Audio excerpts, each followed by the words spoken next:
بسم اللہ الرحمن الرحیم الحمدللہ رب العالمین صلی اللہ علی محمد وعلی اجمعین ولعنۃ الدائمۃ علی اعداء محمد وآل محمد اما بعد وفقنا اللہ وإیاکم للعلم والعمل الصالحین انشاءاللہ تعالی۔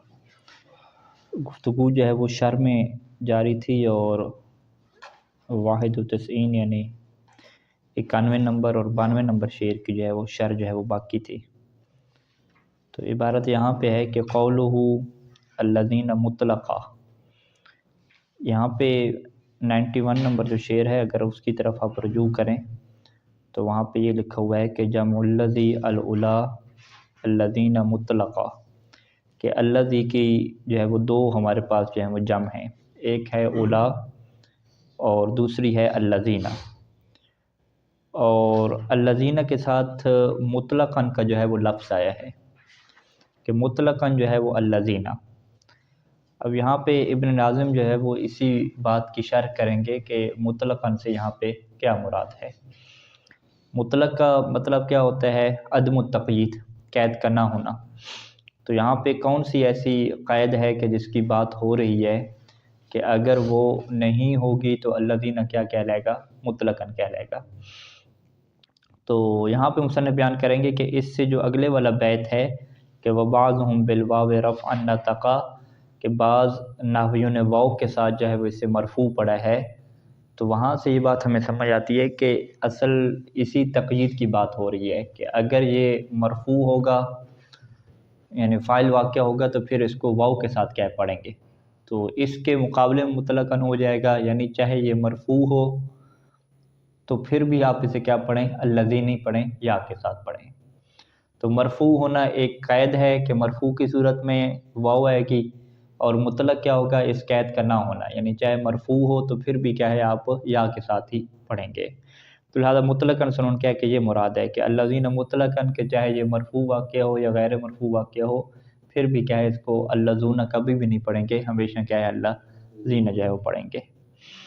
اچھا، اب ابن ناظم کی عبارت کے اوپر آ جائیں کہ قولہ یعنی ناظم کا یہ قول الذین مطلقہ، یعنی اس کا مطلب کیا ہے کہ انہ یکون بالیاء والنون، انہ یعنی یہ جو الذین ہے یکون بالیاء والنون، یہ یا اور نون کے ساتھ ہوگا، الذین ہوگا یا اور نون الذین، فی الرفع والنصب والجر، تینوں صورتوں میں، رفع میں، نصب اور جر میں۔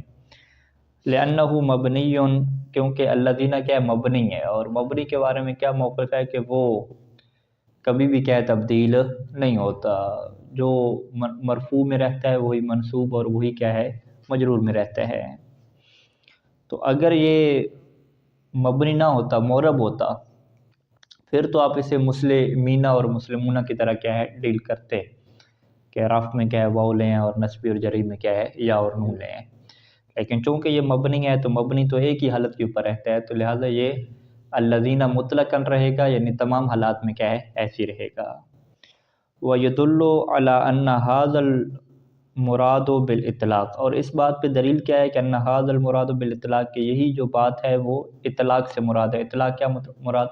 لفظ مطلقہ، یعنی لفظ مطلقاً سے یہی مراد ہے کہ رفع، نصب اور جر تینوں حالتوں میں یہ کیا رہے گا؟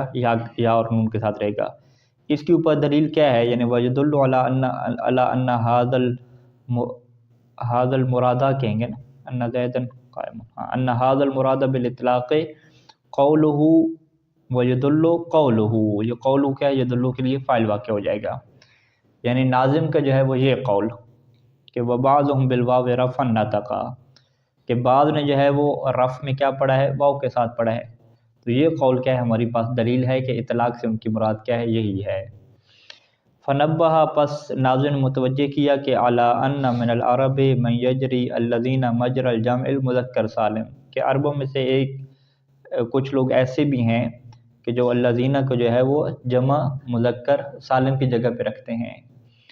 فیجعلہ بواو فی الرفع و بیاء فی الجر والنصب، وہ اس میں جو ہے وہ رفع میں واو قرار دیتے ہیں اسے، اور نصب اور جر میں کیا ہے اس کو یا کے ساتھ قرار دیتے ہیں۔ فعلم، پس معلوم ہو گیا کہ ان ذالک الاطلاق، کہ یہ اطلاق کیا ہے؟ وَهُوَ عَدْمُ ذَلِكَ التَّقْیِید، وہ اس تقیید کا نہ ہونا ہے۔ کون سی تقیید؟ کہ رفع میں واو کے ساتھ اور نصب اور جر میں یا کے ساتھ، اس تقیید کو کیا ختم کریں اور کہیں کہ چاہے نصب ہو، جر ہو، یا جو ہے وہ رف ہو، تینوں حالتوں میں کیا ہے یہ یا اور نون کے ساتھ ہی رہے گا۔ اچھا، اور یہ لوگ کہ جو عربوں میں جو ہے وہ الذین کو جو ہے وہ جمع مذکر سالم کی جگہ پہ رکھتے ہیں، یہ کون ہیں جی؟ ان کا کچھ مصنف جو ہے وہ تعارف کرا رہے ہیں کہ والذین یجرون الذین مجرى الجمع المذکر سالم ہم حذیل، کہ جو لوگ الذین کو مجرا مذکر سالم کی جگہ پہ رکھتے ہیں، جمع مذکر سالم کی جگہ پہ رکھتے ہیں، وہ حذیل ہے، ٹھیک ہے۔ حذیل ایک قبیلہ ہے عربوں کے یہاں پرانا۔ وقال بعضهم، اور بعض نحویوں کا یہ کہنا ہے کہ ہم بنو عقیل، کہ وہ کیا ہیں، بنو عقیل کا جو ایک قبیلہ تھا ان کی یہ کیا لغت تھی۔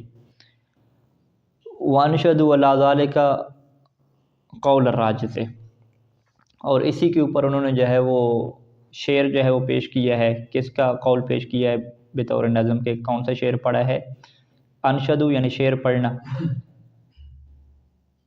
وہ انشدوا علی ذلک یعنی اس بات کے اوپر انہوں نے پڑھا ہے، کیا پڑھا ہے؟ قول الراجز، راجز کا جو قول ہے، راجز کا جو شعر ہے، جو راجز کہنے والے ہیں اس کا یہ شعر جو ہے پڑھا ہے۔ نحنو اللذون، یعنی اس کے شروع میں کیا آ گیا؟ نحنو اللذون آ گیا، تو نحنو مبتدا ہے، اللذون کیا اس کی خبر ہے۔ نحنو اللذون صبحوا صباحا یوم النخیل غارتا ملحاہا۔ اچھا، بس شاید مثال واضح ہے، اب اس میں مزید ترجمے میں کر کے نہیں جاتے۔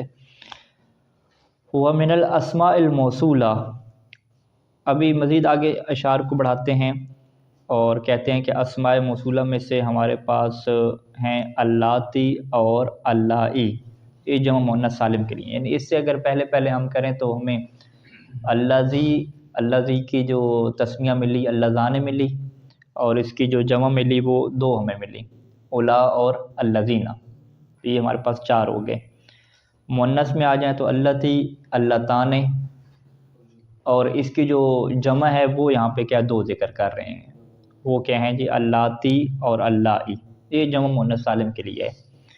وَمِنَ الْأَسْمَاءِ الْمَوْصُولَةِ اللاتی واللائی لجمع المؤنث السالم۔ اچھا، مؤنث یہاں پہ جمع مؤنث سالم کہا کہ اب اللاتی کو دیکھیں، اللاتی جب اللاتی بنا تو یہ مؤنث سالم کیسے رہا یہاں پہ؟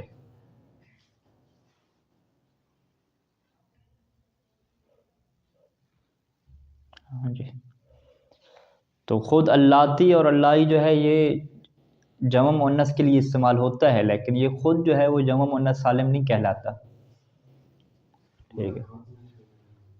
جمع مؤنث سالم تو کیا ہے کہ وہ اس میں جو مفرد کی بنا ہے وہ باقی رہتی ہے، تو اللاتی میں تو باقی نہیں رہی نا، تو واضح ہے اللہ میں کیا ہے، باقی نہیں رہی۔ تو جمع مؤنث کے لیے کیا استعمال ہوتا ہے؟ یعنی جمع مؤنث سالم کے لیے جو چیز استعمال ہوتی ہے تو وہاں پہ جمع مؤنث سالم کے لیے مسلماتن ہے، ٹھیک ہے، تو مسلماتن کیا ہے؟ جمع مؤنث سالم ہے، تو اسی جمع مؤنث سالم کے لیے کیا استعمال ہوگی؟ اللاتی اور اللائی استعمال ہوگی، یعنی یہ کہنا چاہتے ہیں کہ اسماء موصولہ میں سے اللاتی اللاتی ہیں جو جمع مؤنث سالم کے لیے استعمال ہوتی ہے، یعنی مسلمات ہو ہمارے پاس، باقی چیزیں ہوں۔ تو خود جو نساء ہے، نساء جمع مؤنث سالم نہیں ہے، لیکن اس کے لیے بھی اللاتی استعمال ہوگا، ٹھیک ہے۔ تو لہٰذا یہ جو فقرہ ہے ابن ناظم کا یہ اتنا واضح نہیں ہوا میرے لیے، آپ مزید غور کیجیے گا مباحثے میں کہ اس کی کیا مزید شرح بن سکتی ہے، کیونکہ اسماء موصولہ اللاتی اللائی جمع مؤنث سالم کے لیے بھی استعمال ہوتے ہیں، اور جمع مؤنث غیر سالم ہو، نساء وغیرہ، اس کے لیے بھی استعمال ہوں گے، اس میں کیا ایشو ہے۔ عاقلاً کانا او غیرہ، کہ یہ جو جمع مؤنث سالم کے لیے استعمال ہوں گے اسماء موصولہ اللاتی اللائی، یہ چاہے عاقل کے لیے عاقل ہو وہ، ٹھیک ہے، یعنی جو جمع مؤنث سالم ہے وہ عاقل ہو یا غیر عاقل ہو، جبکہ جو الذین انہوں نے ذکر کیا تھا وہ فقط کس کے لیے خاص تھا؟ ذوی العقول کے لیے کیا خاص تھا، ٹھیک ہے، لیکن یہاں پہ یہ جو مؤنث کے لیے استعمال ہو رہے ہیں یہ سب کے لیے کیا استعمال ہوں گے، عاقل اور غیر عاقل کے لیے۔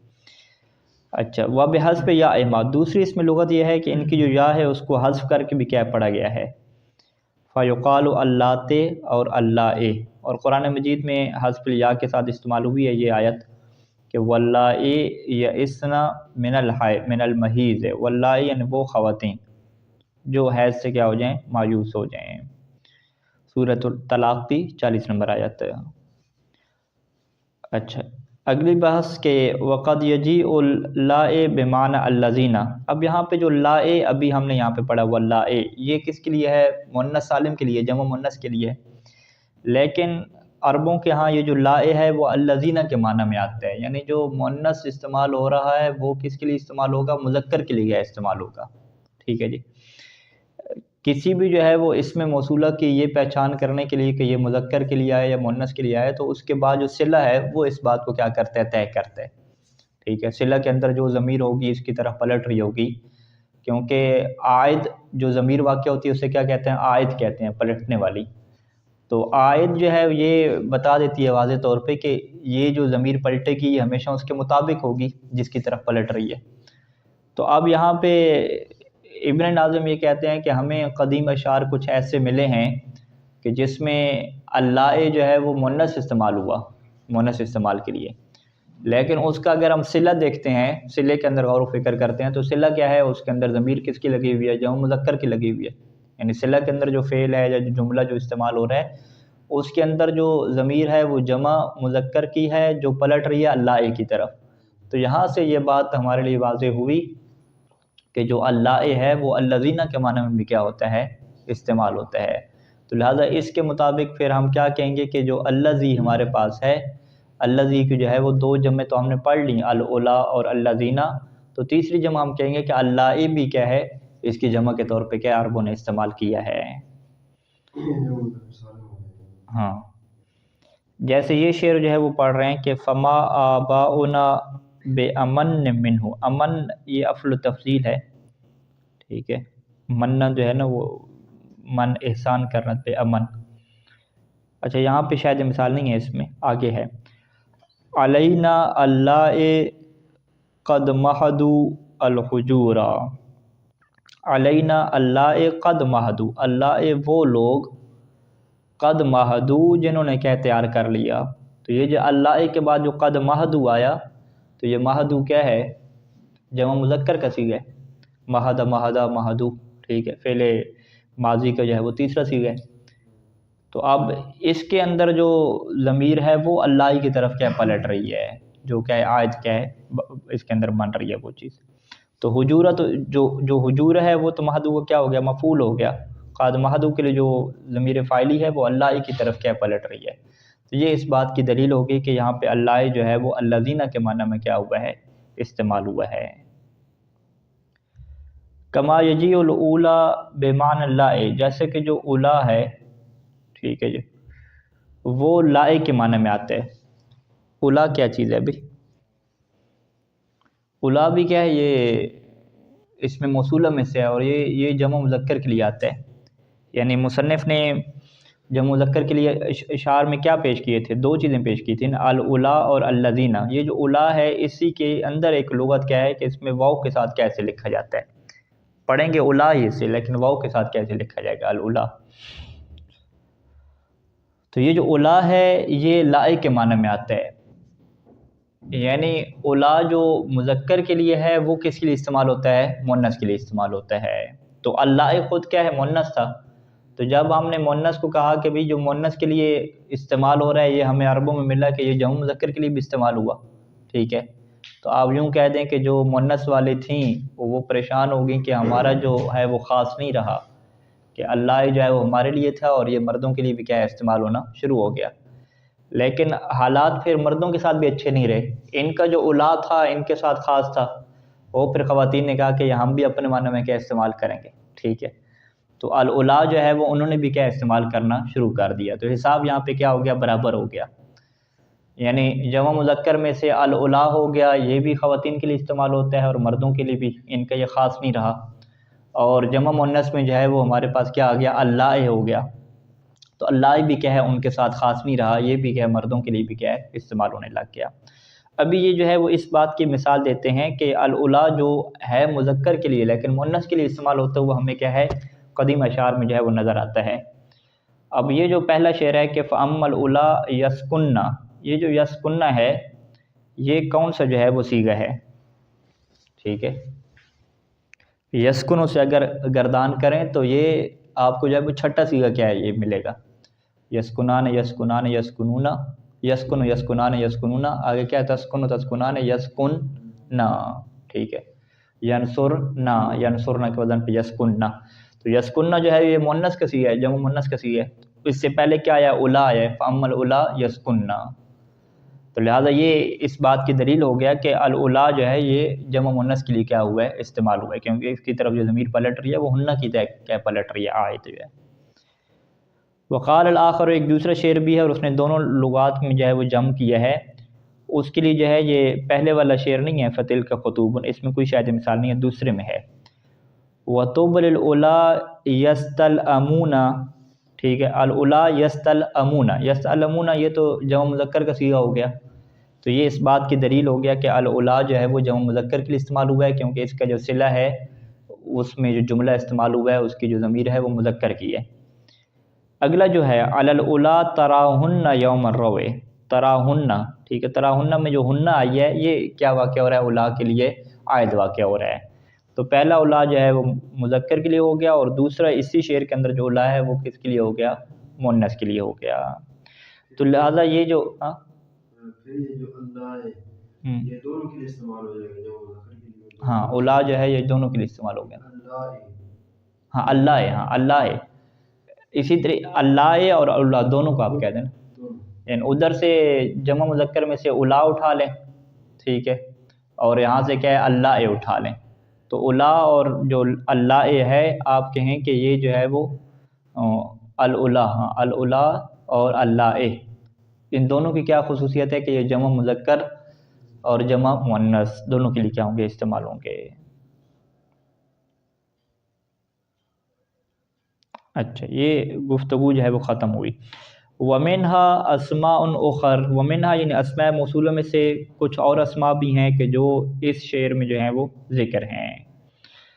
اچھا، یہ جو ابھی اسماء موصولہ ذکر کر رہے ہیں ان کو کہتے ہیں اسماء موصولہ مخصوصہ، نہیں انہیں کہتے ہیں مخصوصہ نہیں کہتے، انہیں عمومی کہتے ہیں۔ ابھی جو ہم نے پڑھے اس سے کیا کہتے ہیں؟ اسماء موصولہ خاصہ، اور یہ کیا عامہ ہو گئے۔ خاصہ کی ان کی مراد کیا ہوتی ہے کہ مذکر کے لیے الگ، مؤنث کے لیے الگ، واحد تثنیہ جمع کے لیے کیا الگ الگ، فقط اس میں سے دو جو ہے وہ مشترک استعمال ہوئے، اللہ اور کیا تھا جی، اللہ اور الاولا، ٹھیک ہے، یہ فقط مشترک کیا استعمال ہوئے، وگرنہ باقی جو سارے کے سارے تھے وہ کیا تھے؟ خاصہ تھے، یعنی مذکر مؤنث کے لیے الگ تھے اور تثنیہ واحد کے لیے بھی کیا الگ الگ تھے۔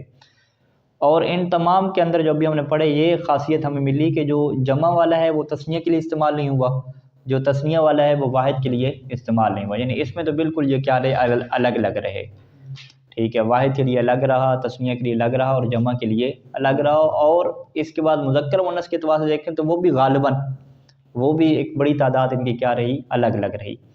ابھی جو اسماء موصولہ اگلے اشعار میں ذکر کر رہے ہیں یہ خاصہ نہیں ہے، یہ عامہ ہیں۔ یہاں پہ ایک اسم موصول ہوتا ہے من، یہ جو ہے وہ من مذکر کے لیے بھی استعمال ہوتا ہے، مؤنث کے لیے بھی، اس اعتبار سے اس کے اندر عمومیت ہوتی ہے، اور یہ جو من ہے نا وہ ایک کے لیے بھی استعمال ہوتا ہے، واحد کے لیے، یہی تثنیہ کے لیے بھی استعمال ہوتا ہے، اور یہی کس کے لیے استعمال ہوتا ہے؟ جمع کے لیے ہوتا ہے، ٹھیک ہے۔ رأیت الذی، ٹھیک ہے، جاء، یہاں پہ آپ الذی لگائیں گے، اسی رأیت من جاء، ٹھیک ہے، وہاں پہ کہیں گے رأیت التی جاءت، التی جاءت، اور یہاں پہ آپ رأیت من جاءت، ٹھیک ہے، یعنی من جو ہے مذکر مؤنث کے لیے استعمال ہو گیا۔ پھر اسی طریقے سے رأیت الذین جاؤ وہاں پہ کہتے ہیں، اور یہاں پہ رأیت من جاؤ کہہ دیں گے، ٹھیک ہے۔ تو لہٰذا یہ جو ابھی اسماء موصولہ ان اشعار میں ہیں، یعنی یہ جو شعر نمبر 93 سے لے کر آگے تک بیان کر رہے ہیں، ان اسماء کو کیا کہتے ہیں جی؟ یہ جی عامہ ہیں جی، یہ کوئی خاص نہیں ہے مذکر مؤنث کے ساتھ یا واحد تثنیہ جمع کے ساتھ۔ اچھا، اس میں سے جو پہلا شعر ہے کہ ومن وما وال، تین ہو گئے نا، من وما وال تساوی ما ذکر وہکذا ذو عند تیئن شہر، کہ من، ما اور جو ال، یہ جو تین ہیں تساوی، یہ مساوی برابر ہوتے ہیں کس کے؟ ما ذکر، جو ذکر کیے گئے ہیں، ٹھیک ہے، ابھی تک جتنے ذکر کیے گئے ہیں، ٹھیک ہے، وہ کون کون سے ذکر کیے گئے؟ آپ شروع کر دیں جی، الذی سے اللذان، العلا الذین، اور اللہ تی سے اللہ تعالی، اور اللہ تی اللہ، ٹھیک ہے، یہ بغیر جو ہے وہ یا کی بھی استعمال ہو گئے. تو یہ سارے کے سارے جو تھے انہی کے برابر ہے. کون انہی کے برابر ہے؟ من، یعنی ایک جو من ہے یہ سب کے کیا ہو گیا؟ برابر ہو گیا، تو ساوی. اسی طریقے سے جو ما ہے یہ بھی سب کے برابر ہو گیا، اور الف لام ہے یہ بھی کیا سب کے برابر ہو گیا. وہاکذا ذو، اور اسی طریقے سے جو ذو ہے، یہ جو ذو ہے یہ فقط الذی کے معنی میں نہیں ہے. یہ جو تئی کی لغت ہے، تئی ایک قبیلہ ہے، ان کے نزدیک جو ذو ہے وہ الذی کے معنی میں بھی کیا استعمال ہوتا ہے. ٹھیک ہے، بنی تئی کا بھی ایک اختلاف ہے جس کو بھی ہم شرح میں نہیں پہنچ سکیں گے، کہ ایک بنی تئی کا کیا قبیلہ تھا کہ وہ کہتے تھے کہ ذو مذکر مؤنث سب کے لیے استعمال ہوتا ہے. کچھ اختلاف کرتے تھے، وہ کہتے تھے کہ ذو مذکر کے لیے استعمال ہوگا، اور ذات تو جو ہے یہ کس کے لیے استعمال ہوگا جی؟ مؤنث کے لیے استعمال ہوگا. تو یہ کیا تفصیل آگے آئے گی. اچھا، اسی شعر کے ہم شرح جو ہے پڑھ لیتے ہیں کیونکہ یہی ہم پڑھ پائیں گے کہ من الموصولات اسماء تستعمل بمعنى الذي والتي وتثنیتهما وجمعهما، پورا ہو جائے گا. اسماء موصولہ میں سے کچھ ایسے ہیں کہ جو استعمال ہوتے ہیں الذی التی کے معنی میں، اور ان کے تثنیہ کے معنی میں، اور ان کے جمع کے معنی میں، جبکہ وہ لفظ واحد، لفظ ایک ہوتا ہے. اور وہ تلک، اور یہ کون کون سے ہیں؟ من، ما اور الف واللام، یہ تین تو ابھی ہم نے پڑھے. ذو بھی ہو گیا، اور ذا اور ایو. ذا اور ایو کی تفصیل یہ بعد میں آئے گی. فاما من، سب سے پہلے من میں آ جائیں. فمن کے بارے میں ابن ناظم کا یہ نظریہ ہے کہ فاہیہ لمن یعقل، کہ یہ فقط جو عقل مند مخلوق ہوگی اس کے لیے کیا ہوگا؟ استعمال ہوگا، عقل والوں کے لیے. اچھا، اب یہ جو عقل والے ہیں تحقیقاً یہ حقیقت میں کیا عقل والے ہوں، اور تشبیہاً یا اسے آپ عقل والوں کے ساتھ کیا دے رہے ہوں؟ تشبیہ دے رہے ہوں، یعنی اسے آپ عقل والوں کی جگہ پہ رکھ کے اس سے کیا کر رہے ہوں؟ خطاب کر رہے ہوں. جیسے شاعر نے جو ہے وہ خطاب کیا ہے تیتر بٹیروں سے، اور اس نے انہیں کس کی جگہ پہ رکھا ہے؟ عقل مند لوگوں کی جگہ پہ رکھ کے کیا خطاب کیا؟ انہوں نے تشبیہ دی ہے، اس نے شاعر نے ان کو عقل لوگوں کی طرح. السرب القطع، سرب مجموعے کو کہتے ہیں، قطع جو ہے وہ وہی جو بٹیر ہیں. ٹھیک ہے، السرب القطع قطع هل من يعير جناحه لعلی الی من قد ہویت اطیر. ٹھیک ہے جی، تو وہ بٹیروں کا جو ہے وہ جھنڈ ہے وہ اڑ رہے ہیں، تو شاعر کا بھی شوق ہوا کہ میں نے بھی جو ہے وہ اپنے محبوب کو ملنے جانا ہے، تو اب جہاز وغیرہ تو ہے نہیں، تو وہ پھر انہیں عقل مند لوگ بنا کے کہہ رہا ہے کہ کیا تم میں سے کوئی ہے ایسا کہ جو اپنے پر جو ہے وہ مجھے دے دے، تاکہ جو ہے میں بھی کیا اڑ کے چلا جاؤں. اب یہاں پہ جو اس نے استعمال کیا کہ حل من یعیر جناحہ، حل من، کیا کوئی ایسا ہے کہ یعیر جو عاریتاً دے. ٹھیک ہے، آرا یعیر عاریتاً فقہ میں استعمال ہوتا ہے. ٹھیک ہے، کہ استعمال کے لیے دے دے. حل من یعیر، تو یہ من یعیر جناحہ یہ کس کو کہہ رہا ہے؟ ٹھیک ہے، وہی پرندوں کو کہہ رہا ہے، وہی جو بٹیرے ہیں ان کو کہہ رہا ہے. تو اب یہ کیا وہ ذوی العقول میں سے ہیں یا غیر ذوی العقول میں سے؟ ہم کہتے ہیں ہاں وہ ذوی العقول میں سے ہیں تشبیہاً، تحقیقاً نہیں ہے لیکن تشبیہاً جو ہے وہ اس نے استعمال کیا ہے. تو یہاں پہ بجائے اس کے کہ ابن ناظم یہ کہتے ہیں کہ من جو ہے وہ کبھی کبھار جو ہے وہ غیر ذوی العقول کے لیے استعمال ہوتا ہے، تو انہوں نے کہا نہیں جی یہ ہو استعمال ذوی العقول کے لیے رہا ہے، لیکن شاعر جو ہے وہ یہاں پہ ان پرندوں کو ذوی العقول سمجھ کے کیا گفتگو کر رہا ہے. ٹھیک ہے، کیونکہ اگر شاعر جو ہے وہ ان کو ذوی العقول کے ساتھ تشبیہ نہ دے پھر تو شاعر کے اوپر فتویٰ لگے گا کہ یہ جو ہے وہ پاگل ہو گیا ہے. ٹھیک ہے جی، کیونکہ یہ پرندوں کو کیا سمجھ رہا ہے؟ عقل مند سمجھ رہا ہے. ٹھیک ہے، تو شاعر پھر کیا کہے گا دوسروں کو کہ میں سیانہ ہوں، میں پاگل نہیں ہوں، آپ پاگل ہیں، کیونکہ آپ جو ہے یہ سمجھ رہے ہیں کہ میں ان کو عقل مند سمجھ رہا ہوں، جبکہ میں ان کو حقیقت میں عقل مند نہیں سمجھ رہا. بس وہ شعر میں ایک تشبیہ کے طور پہ کیا ہے ان کو عقل مند کے طور پہ رکھ رہا ہوں. تو لہٰذا یہ اس بات کی دلیل ہے کہ من جو ہے جو غیر ذوی العقول کے لیے استعمال ہوا تو وہ شاعر نے یہاں پہ غیر ذوی العقول کے طور پہ استعمال کی ہی نہیں ہے، وہ تو ذوی العقول کے طور پہ استعمال کرنا چاہ رہے ہیں، وہ عقل مند کیا ہے ان کو سمجھ کے گفتگو کر رہے ہیں.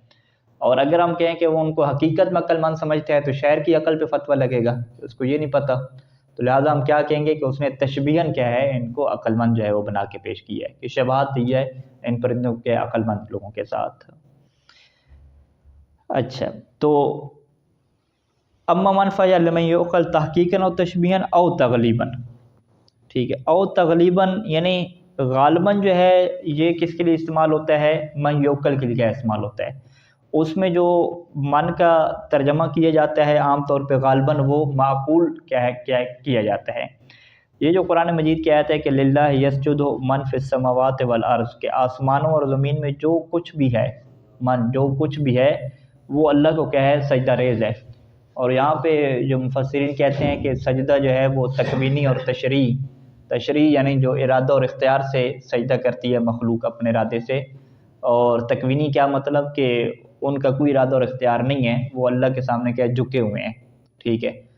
تو وہ کہتے ہیں جو انسانی مخلوق ہو گئی یہ جو ہے وہ تشریعی طور پہ اللہ کو سجدہ کرتی ہے، اور ان کے اگر جسم کو دیکھا جائے اور باقی چیزوں میں تو وہ مجبور ہیں، جیسا کائنات کا نظام چل رہا ہے، سانس لینے میں مجبور ہیں، باقی جو چیزیں ہیں اس میں وہ اللہ نے جو سیٹ اپ بنایا سسٹم اس سے یہ نہیں نکل سکتے، ٹھیک ہے۔ تو تکوینی طور پہ تو سب جو ہے وہ اللہ کے نے جو نظام اور فطرت کا نظام بنایا اس کو کیا سجدہ کیے ہوئے ہیں، جھکے ہوئے ہیں اس کو۔ تو اب یہاں پہ من کا جو اطلاق کہتے ہیں کہ یہ فقط پھر عقل مند لوگوں کے لیے نہیں ہے، ٹھیک ہے، اس میں غیر ذوی العقول پہاڑ اور نباتات بھی آ جاتے ہیں، کیونکہ وہ بھی جو ہے وہ اللہ نے جو قانون فطرت بنایا ہے وہ اسی کے تحت کیا ہے وہ چل رہے ہیں، اور کوئی بھی کیا اس کی مخالفت تکوینی طور پہ کیا نہیں کر سکتا۔ کوئی انسان یہ نہیں کر سکتا وہ کہ میں سانس لیے بغیر جو زندہ رہوں گا، یا میں پانی کے اندر جو ہے وہ زندہ رہوں گا، ٹھیک ہے، ایسا نہیں ہے۔ جو سسٹم اللہ نے بنایا اسی کے تحت ہی کیا سب کو چلنا پڑے گا، تو یہ مجبور ہیں اس حوالے سے سارے لوگ۔ تو یہاں پہ جو من کو استعمال کیا وہ اس میں ہم نے غلبہ کس کو دیا ہے، ذوی العقول کا کیا غلبہ دیا ہے یہاں پہ۔ تو اب یہاں پہ ہم کہہ سکتے ہیں کہ قرآن مجید نے من کو جو ہے وہ غیر ذوی العقول کے لیے بھی تو استعمال کیا ہے، کیوں زمین و آسمان میں جو اللہ کو سجدہ کیے ہوئے ہیں وہ پہاڑ اور نباتات وغیرہ بھی تو ہیں۔ یہاں پہ سجدہ تکوینی کی بات ہو رہی ہے، خلق ان کو اس حالت میں کیا گیا کہ کوئی اللہ کی مخالفت نہیں کر سکتا۔ تو آپ کیا جواب دیں گے کہ نہیں جی یہاں پہ من بھی کیا ہے ذوی العقول کے لیے استعمال ہوا ہے، اور ذوی العقول کو یہاں پہ کیا دیا گیا ہے، غلبہ کیا دیا گیا ہے، کہ ذوی العقول کو غلبہ دے کر ہم نے یہاں پہ کیا استعمال کر لیا، من استعمال کر لیا۔ تو مطلب ابھی تک ابن ناظم کیا باقی پکے ہیں کہ یہ من کہاں استعمال ہونا ہے، ذوی العقول کے لیے استعمال ہونا ہے۔ شاعر میں تشبیہاً ذوی العقول بنا دیے، اور قرآن کی آیت میں جب یہ غیر ذوی العقول استعمال ہوا تو وہاں پہ کہا کہ نہیں یہاں پہ بھی ذوی العقول کے لیے استعمال ہوا ہے، اور تغلیباً کیا استعمال ہوا ہے۔ اچھا اگلی آیت دیکھیں گے، واللہ خلق کل دابۃ من ماء فمنہم من یمشی علی بطنہ، کہ اللہ نے جو ہے وہ ہر دابہ چلنے والی جو چیز ہے اسے پانی سے خلق فرمایا، فمنہم پس دابہ میں سے کچھ ایسے ہیں کہ من یمشی علی بطنہ، کہ جو اپنے پیٹ کے بل چلتے ہیں، من یمشی، ٹھیک ہے۔ تو اب یہاں پہ من جو چلتے ہیں پیٹ کے بل، کوئی عقل مند انسان دکھیں جو پیٹ کے بل چلتا ہو، ٹھیک ہے، تو پیٹ کے بل چلنے والے کیا ہیں، یہ سانپ ہی ہیں نا۔ تو سانپ کس میں سے ہیں، غیر ذوی العقول میں سے ہیں۔ تو یہ تو بڑی واضح سی آیت ہے کہ یہاں پہ جو من ہے وہ کس کے لیے استعمال ہوا، غیر ذوی العقول استعمال ہوا۔ آگے دیکھیں ومنہم من یمشی علی رجلین، کہ جو کچھ ایسے ہیں کہ جو دو ٹانگوں پہ چلتے ہیں، اس میں بندر بھی آگے انسان بھی آگے، یہ بھی ذوی العقول اور غیر ذوی العقول آگے۔ منہم من یمشی علی اربع، چار ٹانگوں والے بھی آگے، وہ تو فقط کیا غیر ذوی العقول ہو گئے۔ تو یہاں پہ بھی مصنف کہتے ہیں کہ یہاں پہ جو من کو استعمال کیا گیا اس میں بھی غلبہ کس کو رکھا گیا، مذکر کو رکھا گیا۔ اس کی مصنف کیا دلیل دیتے ہیں، کہتے ہیں یہ فمنہم کو آپ دیکھیں شروع کی آیت جو تھی، خلق کل دابۃ من ماء فمنہم، یہ ہم جو ہے یہ ضمیر استعمال ہوتی ہے کن کے لیے، عقل مندوں کے لیے استعمال ہوتی ہے، ذوی العقول کے لیے۔ تو یہ فمنہم منہم ہر جگہ پہ منہم استعمال ہو رہا ہے، سانپوں کی بات آئی تو پھر بھی منہم استعمال کیا، ٹھیک ہے جی۔ تو اس کا مطلب کیا ہے کہ غلبہ کس کو دیا جا رہا ہے اس آیت میں بھی، ذوی العقول کو، کہ ذوی العقول کو غیر ذوی العقول پہ غلبہ دے کے، یعنی انہی کے لفظ کو غلبہ دے کے استعمال کیا جا رہا ہے سب کے لیے۔ تو یہاں پر بھی لہٰذا جو من کو استعمال کیا جا رہا ہے اس میں بھی جو پہلو ہے کہ وہ عقل مندوں کے لیے استعمال کیا جا رہا ہے، لفظ جو ہے وہ عقول کے لیے استعمال کیا جا رہا ہے، لیکن یہاں پہ جو ذوی العقول ہے اس کو غلبہ دے کے کیا ہے، یعنی ان کے لفظ کو ہم غلبہ دے کے بول رہے ہیں دوسروں کے اوپر، یعنی غالب علی کل دابۃ حکم من یعقل، یہاں پہ ہر دابہ کے اوپر غالب آ گیا اس کا حکم کہ جو کیا ہوتا ہے معقول ہوتا ہے۔ معقول کا حکم کیا ہے کہ اس کے لیے من استعمال ہوتا ہے، اس کی طرف کیا ہے ہم کی ضمیر پلٹتی ہے، تو ہر دابہ کے اوپر کیا ہے جو ذوی العقول والے احکام تھے وہ کیا ہو گئے، غالب آ گئے۔ فعاد علیہ ضمیر من یعقل ہونا چاہیے، یہاں پہ غلط لکھا ہوا ہے، فعاد علیہ پس اس کی طرف پلٹ رہی ہے، یعنی اسی ہر دابہ کی طرف پلٹ رہی ہے وہ ضمیر کہ جو کس کی ہے، من یعقل کی ہے، وہ ضمیر کون سی ہے، ہم کی ہے، فمن ہم وفصل تفصیلہ وفصل تفصیلہ، پھر اس کی کیا ہے ضمیر کیا ہے، تفصیل کیا بیان ہو رہی ہے، یا یوں کہہ دیں کہ فعاد علیہ ضمیر من ٹھیک ہے، فعاد علیہ ضمیر من یفعل من یعقل، من یعقل کی ضمیر اس کی طرف پلٹ رہی ہے ہر دابہ کی طرف، اور وہ فصل تفصیلہ اور اس کی پھر تفصیل کیا ہے بیان کی جا رہی ہے۔ اچھا جی، تو لہٰذا یہاں پہ خلاصہ کیا نکلا کہ من ذوی العقول کے لیے آتا ہے، یا تحقیقاً ہوں گے یا تشبیہاً ہوں گے یا تغلیباً ہوں گے، غیر ذوی العقول کے لیے ابھی تک انہوں نے کیا اس چیز کو قبول نہیں کیا۔ وَتَكُونُ من بمعنى الذي وفروع، اور یہ جو من ہے اس کا معنی کیا ہوگا، کہتے ہیں اس کا معنی جو ہے وہ الذي کے بھی ہو سکتا ہے اور الذي کے جتنی فروعات ہیں کوئی بھی معنی ہو سکتا ہے۔ اس کو کیسے غلبہ آئے گا، حالانکہ بات تو چھپاؤ کی ہو رہی ہے، وہ تو اسے کہتے ہیں حکم کا غلبہ دینا۔ مثلا وہ کیا ہے کہ وہ کہتے ہیں نا کہ قرآن مجید میں جو آیات آئی ہیں کہ اے ایمان والو، ٹھیک ہے، اقیموا الصلاۃ، نماز قائم کرو، اے ایمان والو تمہارے اوپر روزے رکھے گئے ہیں، تو وہاں پہ سوال کیا ہوتا ہے کہ جی خواتین کو حکم کیوں نہیں دیا گیا؟ صیغے کس کے استعمال ہوئے فعل امر میں؟ مذکر کے استعمال ہوئے، تو وہاں پہ آپ کیا کہتے ہیں کہ یہاں پہ خواتین کو بھی حکم ہے، لیکن لفظ میں غلبہ کس کو دیا گیا؟ لفظ کے اوپر کون سا غلبہ آ گیا؟ مذکر والا غلبہ آ گیا۔ تو یہ ایک عربی زبان کا قانون ہے کہ مرد اور خواتین جمع ہوں تو ان کے لیے آپ کون سا استعمال کریں گے؟ جی مذکر والا استعمال کریں گے۔ مذکر کا صیغہ کیوں استعمال کریں گے؟ حالانکہ خواتین کے لیے بھی استعمال کریں گے، آپ کہیں گے کہ مذکر کے کو کیا ہے غلبہ دیتے ہوئے۔ تو یہاں پر بھی جمع ہو گئے، یعنی سانپ کے بارے میں بھی گفتگو کرنی تھی، جانوروں کے بارے میں بھی، انسان کے بارے میں، تو اب ایک صیغہ تو استعمال کرنا تھا، اب وہ صیغہ کون سا استعمال کریں، ذوی العقول کا یا غیر ذوی العقول کا؟ تو انہوں نے کیا کہا کہ بھائی ذوی العقول والے جو ہیں نا ان کو غلبہ دے دیں، ان کے لیے جو لفظ استعمال ہوتا ہے اس کو آپ غلبہ دے دیں، اور انہی کے لفظ کو آپ سب کے لیے کیا استعمال کرتے ہیں، تو پس لفظ مذکر کے استعمال ہو گیا، لیکن اس کے حکم کو آپ نے غلبہ دے دیا اور سب کے لیے کیا ہے آپ نے وہ شمار کر دی، یعنی باقیوں کو بھی آپ نے گویا کہ انہی کی جگہ پہ کیا ایک طرح سے رکھا، اسی طرح سے ڈیل کیا جیسے کہ وہ بھی عقل مند لوگ ہو گئے۔ جیسے وہ تیتر بٹیر کو آپ کیا کہہ رہے تھے کہ تشبیہاً آپ نے عقل مند کہہ دیا، تو یہاں پر ہم کیا کہیں گے کہ جو باقی جانور ہیں اور سانپ ہیں ان کو بھی غلبے کی وجہ سے ان کو بھی کیا کہہ دیا؟ عقل مند کہہ دیا۔ جیسے کہ ہم یہ کہتے ہیں کہ خواتین کو بھی غلبے کی وجہ سے ہم صاحبان ایمان مردوں کی طرح کیا سمجھتے ہیں، ٹھیک ہے۔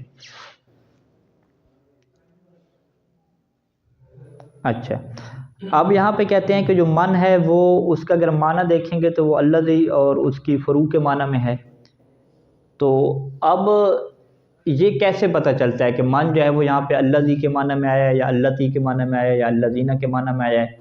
تو یہ ہم کیا کہتے ہیں صلہ سے کیا پتہ چلتا ہے، ٹھیک ہے، صلہ کے اندر جو ضمیر اس کی طرف پلٹ رہی ہوگی وہ اسی سے یہ طے ہو جائے گا کہ من جو ہے وہ کس معنی میں آیا ہے۔ لیکن یہاں پہ ابن ناظم کہتے ہیں کہ ایک مشکل یہ ہے کہ جو من کی طرف آپ ضمیر پلٹائیں گے اس میں دونوں آپ کے پاس کیا آپشن رہتے ہیں کہ یا تو آپ من کے لفظ کو دیکھیں اور اس کا لفظ کیا ہے واحد مذکر کا ہے، ٹھیک ہے، تو اس کی طرح ضمیر کیا پلٹائیں، واحد کے اعتبار سے واحد کی ضمیر پلٹائیں، چاہے یہ من استعمال ہو رہا ہو کس کے لیے، یہ جمع کے لیے، یعنی سیاق و سباق گزشتہ گفتگو میں آپ دیکھ لیں گے تو وہ مردوں کی بات ہو رہی تھی، لیکن وہاں پہ جب من لگا اور ضمیر آپ نے پلٹائی تو وہ کیا واحد کی پلٹا دی، تو کہتے ہیں یہ جائز ہے۔ مثلا ہم بات کر رہے تھے کہ جاء القوم، ہمارے پاس قوم آئی، من آگے پھر من لگایا، ٹھیک ہے، تو جاء القوم من ذهبوا لیلا، کہ جو رات کو کیا چلی گئی۔ اب یہاں پہ من کے بعد ذهبوا ہم نے ذکر کیا، تو ذهبوا کے اندر کیا ہے ہم کی ضمیر ہے جو کس کی طرف پلٹی، من کی طرف پلٹی، تو اس سے ہم کیا کہتے ہیں جی من کی طرف جمع کی ضمیر پلٹی ہے۔ تو یہیں پر آپ من کے معنی کا لحاظ نہ کریں بلکہ من کا لفظ لحاظ کریں، من ذهب لیلا، جاء القوم من ذهب لیلا، تو ذهب میں کیا ہے واحد کی ضمیر پلٹی، اور مراد یہاں پہ کیا ہے وہی جمعی مراد ہے، لیکن یہاں پہ صلہ میں ہم واحد کیوں لے کر آئے ہیں؟ لفظ کی کیا کرتے ہوئے، رعایت کرتے ہوئے۔ تو لہٰذا جو من کے صلہ کو دیکھ کے یہ طے نہیں ہو سکتا کہ یہ من کس کے لیے استعمال ہوا ہے، مذکر کے لیے یا مؤنث کے لیے، واحد کے لیے، جمع کے لیے، پھر صلہ سے طے نہیں ہو سکتا کیونکہ صلہ میں یہ آپشن بھی موجود ہے کہ آپ لفظ کی کیا کریں، رعایت کریں اور ہمیشہ لفظ کو کیا رکھیں، واحد مذکر رکھیں۔ تو بس اگر من کا معنی طے کرنا ہوگا تو صلہ سے پہلے کیا ہے کلام کو کیا دیکھنا پڑے گا. اسے ہم کیا کہتے ہیں سیاق و سباق، کہ کلام جس کے بارے میں چل رہی ہے وہاں سے یہ طے ہوگا کہ من جو ہے وہ الذی کے معنی میں آ رہا ہے یا اللتی کے معنی میں. صلہ جو ہے وہ یہ بیچارہ جو ہے وہ گڑبڑ اس نے ہمارے ساتھ کر دی، کیونکہ صلہ جو ہے وہ کبھی لفظ کی رعایت کرتے ہوئے بھی کیا آ سکتا ہے. اس وجہ سے کیا کہہ رہے ہیں یہاں پہ کہ وَيَجُوزُ فِي ضَمِيرِهَا اعتبار المعنی و اعتبار اللفظ وَهُوَ اکثر. یجوز فی ضمیرہ، ضمیرہ کیا ہے؟ من کی ضمیر. من کی ضمیر کا کیا مطلب؟ یعنی صلہ میں جو ضمیر ہوتی ہے جیسے ضمیر عائد کہتے ہیں. من کی ضمیر کے اندر جائز ہے کہ آپ معنی کا اعتبار کریں، یعنی اگر من مؤنث کے لیے استعمال ہو رہا ہے تو ضمیر صلہ میں کیا لے کر آئیں؟ مؤنث کے لیے لے کر آئیں. اور وہ اعتبار اللفظ، معنی کو چھوڑیں اور لفظ کا اعتبار کریں کہ من واحد مذکر کے لیے استعمال ہوتا ہے تو ضمیر بھی کیا لگائیں؟ واحد مذکر کے لگائیں. وہ اکثر، اور یہ جو لفظ کا اعتبار کرنا ہے یہ کیا اکثر ہے. اب جو قرآن مجید کہتے ہیں دیکھیں منہم یعنی ان لوگوں کی بات ہو رہی تھی نا، یہ جمع کی بات ہو رہی ہے منہم، ٹھیک ہے، ان میں سے کچھ ایسے ہیں. لیکن آگے من لگا جمع کے لیے، اس کا صلہ دیکھیے گا کہ یؤمنو بہی لگا، یؤمنون نہیں لگا. ہاں یؤمنو بہی میں ہم کیا کہیں گے کہ یہ جو یؤمنو میں ہوا کی ضمیر من کی طرف پلٹ رہی ہے تو ضمیر واحد کی کیوں لے کر ہے، جبکہ بات کس کی ہو رہی ہے؟ منہم کی بات ہو رہی ہے، جو ایک نہیں ہے زیادہ ہیں. ٹھیک ہے، تو ہم کیا کہیں گے یہاں پہ لفظ کی کیا کی گئی ہے؟ رعایت کی گئی ہے. اچھا اسی طریقے سے کہ وَمَن يَقْنُتْ مِنْكُنَّ، ٹھیک ہے، یہ سیاق کی مثال تھی منہن کہ پہلے جو ہے منہم استعمال ہوا. سباق کی مثال کے بعد والے آپ کلام کو دیکھیں. من یقنت من کنہ، تم میں سے جو کیا کرے؟ قنوت کرے. من کنہ جب آپ نے کہا تو اس کا مطلب ہے کہ من کس کے لیے استعمال ہو رہا ہے؟ تمام خواتین کے لیے استعمال ہو رہا ہے، جمع کے لیے استعمال ہو رہا ہے. لیکن اب یقنت اس کے صلے میں دیکھیں تو اس میں جو ہے وہ واحد کی کیا ضمیر اس طرح پلٹائی گئی ہے. یعنی من کو جو ہے وہ لفظ کے اعتبار سے دیکھیں تو اس کے ساتھ جمع والا سلوک نہیں کیا گیا بلکہ واحد والا کیا ہے؟ سلوک کیا گیا ہے. کیونکہ من جو ہے یہ واحد کے لیے کیا ہوتا ہے؟ استعمال ہوتا ہے، یا کیا نام ہے واحد کے استعمال ہوتا ہے. یہ من جو ہے وہ واحد کا لفظ ہے. ٹھیک ہے، تو لفظ کی رعایت کرنے کا کیا مطلب کہ آپ اس کی صرف ضمیر کیا ہے؟ واحد کی پلٹائیں، چاہے وہ واحد مذکر کی ہو یا واحد مؤنث کی ہو، یعنی اس کے ساتھ سلوک کیا کریں؟ واحد والا کریں. واعتبار المعنی عربی جید، اور معنی کے اعتبار کرنا صلہ میں یہ کہتے ہیں کہ یہ اچھی عربی ہے. ٹھیک ہے، جیسے یہ قرآن مجید کے انہوں نے کیا نام یہ اشعار بھی کچھ پیش کی اور آیت بھی پیش کی. من کانت امو کا، اچھا من کانت امو کا میں کیا ہے؟ ٹھیک ہے، من کانت امو کا، یہ امو کا کیونکہ واحد استعمال ہو رہا تھا نا مؤنث، تو کانت پہ کیا آ گیا یہاں پہ؟ واحد استعمال ہوا معنی کے اعتبار سے. وقول شاعر تعشى فإن آهدتني لا تخونني نکن مثل من یا ذئب یستحبان. نکن یہ جمع ہو رہا ہے نا، اور عربی میں جمع کیا ہے؟ دو کے لیے بھی استعمال ہوتا ہے جمع. نکن مثل من، ہم اس کی طرح ہوں گے، من. ٹھیک ہے، آگے کیا لگا؟ یستحبان ہے، تسنیہ لگا دیا. ٹھیک ہے، تو من کی طرف یستحبان ہما کی ضمیر کیوں پلٹائی؟ کیونکہ گفتگو کس کی ہو رہی تھی؟ جم کی ہو رہی تھی. اور جم کیا ہے؟ وہ تسنیہ کے لیے بھی ہم کیا کہتے ہیں کہ متکلم جو ہوتا ہے جمع متکلم، اس میں تسنیہ اور جمع ایک ہی جیسے ہوتے ہیں نا. تو لہٰذا من کی طرف جو ضمیر پلٹائی ہے وہ معنی کے اعتبار سے کیا یہاں پہ ضمیر پلٹائی ہے، جو کہ کیا درست ہے، عربی جید ہے. وَمِنْهُمْ مَنْ يَسْتَمِعُونَ إِلَيْكَ، یہاں سے واضح ہے، منہم سے واضح ہو گیا کہ من جو ہے وہ جمع مذکر کے لیے آ رہا ہے، اور یستمعون بھی کیا ہے جی؟ جمع کا کیا ہے؟ لگا دیا. تو یہ ساری مثالیں کس کی ہو جائیں گی کہ من میں جو ہے وہ معنی کا کیا کیا گیا ہے؟ اعتبار کیا گیا ہے، اور معنی کے اعتبار سے اس کی طرف کیا ہے؟ ضمیر کو پلٹایا گیا ہے. صلی اللہ علیہ محمد وآلہ اجمعین.